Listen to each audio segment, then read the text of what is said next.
एक गांव था जहां लोगों के बीच में अनूठा एक बंधन था। यहां के लोग एक दूसरे के साथ मेहनत करते, सहायता करते और एक दूसरे के साथ खुशियों और दुखों को बांटते थे। इस गांव की कहानी बहुत ही अनोखी थी। एक बार गांव में एक नया आदमी आया। उसका नाम राम था। राम बहुत ही निराशाजनक हालात में आया था। वह एक छोटे से गांव में दूर रहते थे, जहां उनका परिवार बीमारियों और तंगी में फंसा था।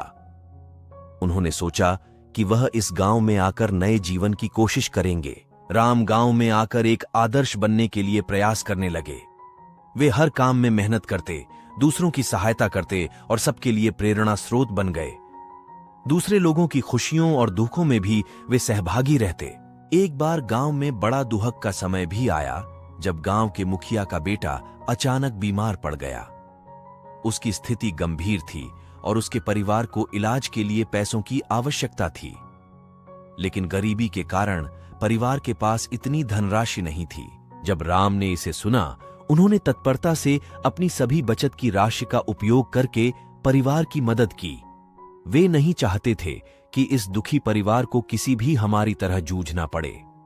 उन्होंने बचत की राशि के साथ साथ दूसरे गांव वालों को भी अपील की और उन्होंने भी उस परिवार की सहायता की। इस आपातकाल में गांव वालों ने एक बड़ी टीम बना ली। सभी ने मेहनत करके और अपने संगठन के साथ मिलकर इलाज के लिए पैसे इकट्ठा किए। थोड़े समय के बाद बेटे का इलाज हुआ और वह पूरी तरह स्वस्थ हो गया। इस घटना के बाद गांव वालों के मदद करने के इरादे एक दूसरे के साथ और भी मजबूत हो गए। यह उनकी सद्भावना, नेकी और सामर्थ्य का परिणाम था। वे सभी ने समझा कि दूसरों की मदद करके ही हमारा असली लक्ष्य पूरा होता है।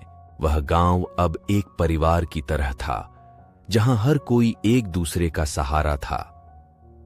यहां के लोग अपनी खुशियों और दुखों को साझा करते, एक दूसरे की मदद करते और अपने संघर्षों को साथ में झेलते थे।